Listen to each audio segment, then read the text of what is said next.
જય શ્રી કૃષ્ણ, જય માતાજી, જય મહાદેવ। તો મિત્રો 2026 આવી રહ્યું છે, તો એ વખતે આ ટાઈમમાં આપણા ગ્રહો આપણી પર શું અસરો કરે છે અને 1 થી 12 રાશિ એટલે મેષથી મીન રાશિ જે કઈ રાશિ છે એ દરેકે 12 રાશિઓમાં શું ફેરફાર થવાના છે એ બધું બતાવવાનો છું। અને બીજું કે આ ટાઈમમાં ગ્રહોની ચાલ કેવી છે અને તે દરેક ગ્રહો આપણા ઉપર શું અસર કરશે એ દરેક વસ્તુ બતાવવાનો છું। તેમાં તમને દાખલા તરીકે ઘણાને લગ્ન ઉત્સુકો એને માટે, કોઈને સંતાન નથી એની માટે, કોઈને ફોરેન જવું છે એને માટે શું કરવું જોઈએ, કોઈને નોકરી ધંધામાં કંઈ તકલીફ છે તો એની માટે શું કરવું જોઈએ એ દરેક હું ઉપાય બતાવીશ અને સાથે સાથે એમની પરિસ્થિતિ જે કંઈ હશે એ પણ બતાવીશ। તો આ વિડીયો અંત સુધી જોજો, જેથી તમને દરેક વસ્તુનું નિરાકરણ મળશે અને તમારે 2026નું વર્ષ સારું જશે। તો મિત્રો હવે આપણે જોઈશું 12 રાશિમાંની ચોથી રાશિ એટલે કર્ક રાશિ। કર્ક રાશિના અક્ષર છે ડ ને હ। તો મિત્રો આ વર્ષ આપની માટે થોડુંક તકલીફવાળું છે, પણ જે કંઈ તકલીફો હશે એ સર્વે હું કહીશ અને એનું નિરાકરણ કેવી રીતે કરવું એ પણ આપને કહેવાનો છું। તો તમારે કોઈ પણ સહેજ પણ ગભરાવાની જરૂર નથી અને ટેન્શન વગર જીવવાનું, બસ આટલું હું કહું છું। તો તમે આ પ્રમાણે, તો મિત્રો ચાલો હું આપને આ રાશિનું ફળ અને એના ઉપાય પણ કહું છું। તો મિત્રો કર્ક રાશિવાળાને આ વર્ષ નોકરી ધંધા માટે થોડુંક તકલીફ ભર્યું છે, પણ ગભરાવાની જરૂર નથી।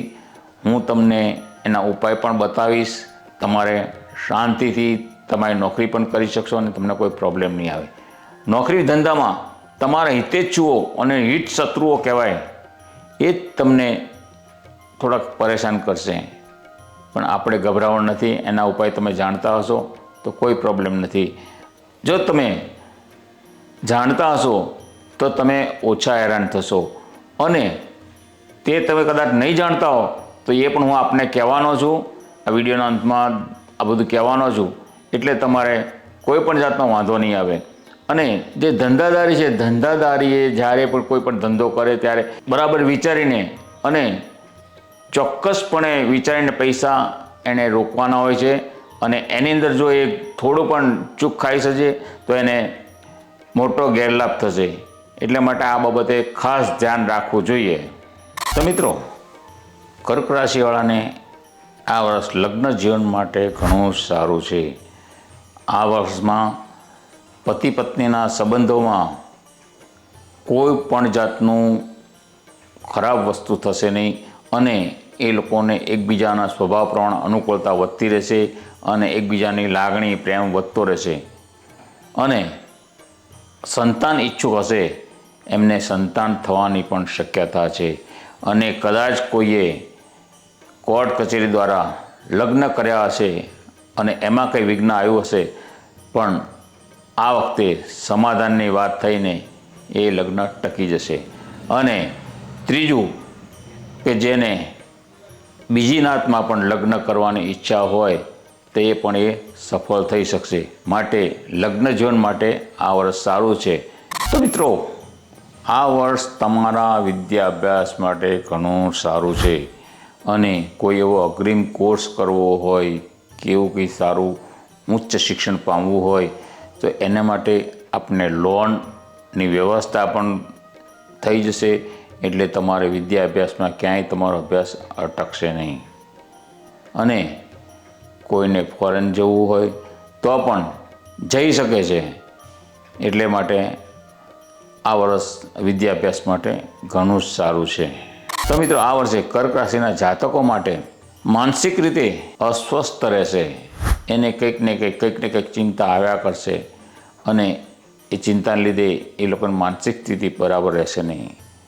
તો આ સ્થિતિ બરાબર રાખવી કેવી રીતે એ હું તમને આગળ વિડીયોમાં બતાવવાનો છું, કહેવાનો છું, એટલે તમારે ટેન્શન રાખવાનું નથી। અને બીજું કે તમારે કુટુંબના જ હશે એ જ તમારી માનસિક પરિસ્થિતિ બગાડશે, એ માટે તમારે ખાસ ધ્યાન રાખવાનું। કુટુંબના તમારા મિત્રો છે એ લોકો તમને ઉશ્કેરશે અને તમારું મગજ ખરાબ કરી મૂકશે. એટલે આપણે કોઈ કહે કે ગમે તેમ બોલે આપણે મગજ શાંત રાખવાનું. શક્ય એટલે જેટલું શાંત રાખશો એટલું આપણું મગજ શાંત રહેશે. અને આને લીધે તમને કોઈ આવું મગજ અશાંત હોય તો તમને વાહનોથી પણ ખાસ ધ્યાન રાખવું પડે, કારણ કે અકસ્માત થવાના સંભવ ઊભા થઈ શકે છે. એટલા માટે હું આપને આના ઉપાય પણ બતાવવાનો છું અને આ વિડીયોના અંતમાં આ બધા ઉપાય હું આપને બતાવવાનો છું.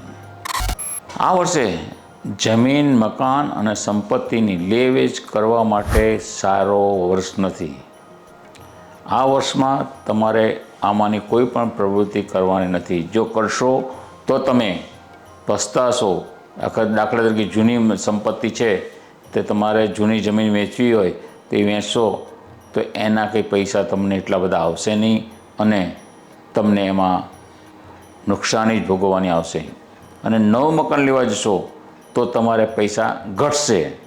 એટલે આવી રીતનું ના થાય એની માટે આ વસ્તુ તમારે કરવી જ નહીં. મિત્રો, આ વર્ષ કોર્ટ કચેરીનું કોઈ પણ કામ હોય તો બને ત્યાં સુધી ડિલે કરજો. એમાં તમે કોઈ પણ બાબતમાં આગળ વધતા નહીં, કારણ કે તમારા જ હિત શત્રુઓ છે એ તમને ખૂબ જ હેરાન કરશે.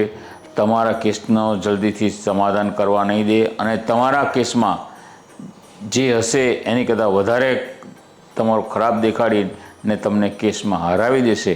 એટલે માટે તમારે એ હરીફ શત્રુઓથી ખાસ સાવચેત રહેવાનું અને કોર્ટ કચેરીમાં ભૂલે ચૂકે એના પગથિયાં હમણાં ચડતા નહીં.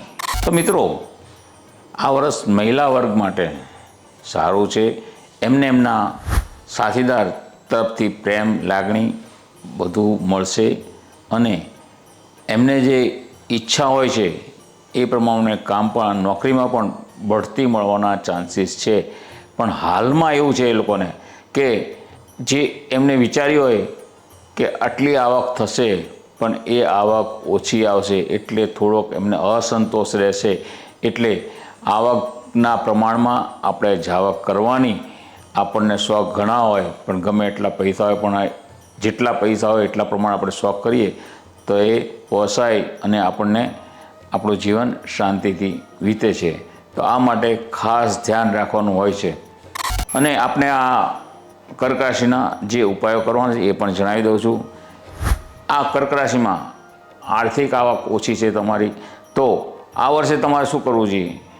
શિવજી પાસે જવાનું અને શિવજીને જળ ચડાવવાનું અને સાથે તમારે બીલીપત્ર હોય તો તમારે બીલીપત્ર ચડાવવાના અને એના સાથે મંત્ર પણ બોલવાના. મંત્ર ના આવડતો હોય તો ઓમ નમઃ શિવાય બોલવાનો.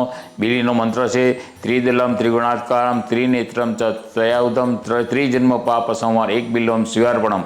આ રીતે બીલીપત્ર પણ ચડાવી શકાય. ના ફાવતું હોય તો ઓમ નમઃ શિવાય કરો તો એ સારું છે. અને જેટલું શિવજીની ભક્તિ કરશો એટલું આ તમારા માટે ઘણું સારું રહેશે. અને તમારું આરોગ્ય માટે જે કીધું પણ એને માટે તમે આરોગ્ય માટે મગના દાણા ચડાવો શિવજી પર તો તમારું આરોગ્ય પણ સારું રહેશે. અને બીજું, કોર્ટ કચેરીનું હોય તો એની અંદર તમારે ગુરુના જપ કરવાના જ હોય છે. ગુરુના જપ કરવા હોય તો ગુરુનો એકદમ સિમ્પલ મંત્ર છે, જેમ ગુરુએ નમઃ કરો, અથવા તો એક મંત્ર મોટો છે દેવાનામ ચ ઋષિનામ ચ ગુરુ કાંચન સન્નિભમ બુદ્ધિભૂતમ ત્રિલોકેશમ તમ નમામિ બૃહસ્પતિમ. અને એ ના કરવો હોય અને રાહુના મંત્ર હોય તો રીમ રાહવે નમઃ એમ કરો તો પણ ચાલે. આ પ્રમાણે તમે જપ કરશો અને આ પ્રમાણે જે મંત્ર બતાવે છે પણ કરશો તો તમારા જીવનમાં જે કંઈ તકલીફ હશે, જમીનની તકલીફ કે કોર્ટ કચેરીની, એ તકલીફ દૂર થશે.